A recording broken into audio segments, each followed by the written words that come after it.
అదే RTV app వార్తల్ని క్షణాల్లో చదివే అవకాశం ఉంటుంది. ఒక న్యూస్ పేపర్, ఒక టెలివిజన్ ఛానల్ మీ చేతుల్లో ఎప్పుడూ ఉంటాయి. ఈరోజు జాతీయ అధ్యక్షురాలుగా ఉన్నటువంటి మీనాక్షి నటరాజన్ గారు ఆర్జీపీఆర్ఎస్ అధ్యక్షురాలుగా ఉంటాము. కిరణ్ ముగబాసవ్ గారు తెలంగాణ రాష్ట్ర ఇన్ఛార్జ్గా, సిద్ధేశ్వర్ గారు తెలంగాణ రాష్ట్ర అధ్యక్షులుగా, నేను జావేద్ ఆర్జీపీఆర్ఎస్ జోనల్ ఇన్ఛార్జ్గా ఉండటం జరిగింది. ఈరోజు మహిళల కోసం ఏదైతే రాహుల్ గాంధీ గారు సగభాగం మహిళలు ఉన్నటువంటి వాళ్ళందరికీ కూడా 30 లక్షల ఉద్యోగాలు ఈ దేశంలో కేంద్రంలో ప్రభుత్వం వస్తే 30 లక్షల ఉద్యోగాల్లో 15 లక్షలు మహిళలకే ఇస్తామని చెప్పేసి ఒక గ్యారంటీ ఇవ్వడం జరిగింది.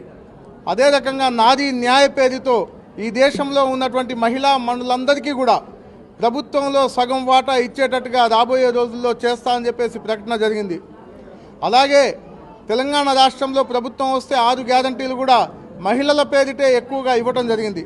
వీటన్నిటి మీద తాజా మాజీ ప్రజాప్రతినిధులు, మహిళా ప్రజాప్రతినిధులు ఎవరైతే ఉన్నారో వాళ్ళందరినీ కూడా దీని గురించి మహిళా స్వావలంబన, మహిళా సాధికారత దిశగా ప్రయాణం చేయాలని రాబోయే పార్లమెంట్ ఎన్నికల్లో మహిళలందరూ పనిచేసి బూత్ స్థాయి వర్కర్ నుంచి కూడా జిల్లా స్థాయి వరకు పార్లమెంటు స్థాయిలో మహిళలు పెద్ద ఎత్తున పనిచేసి రాబోయే పార్లమెంట్ ఎన్నికల్లో భాగస్వామ్యం పంచుకోవాలని చెప్పేసి ఆలోచనతో ఈరోజు ఈ కార్యక్రమం ఇక్కడ మహిళా సదస్సు ఒకటి ఏర్పాటు చేయడం జరిగింది ఖమ్మం సంజీవ్ రెడ్డి భవన్లో.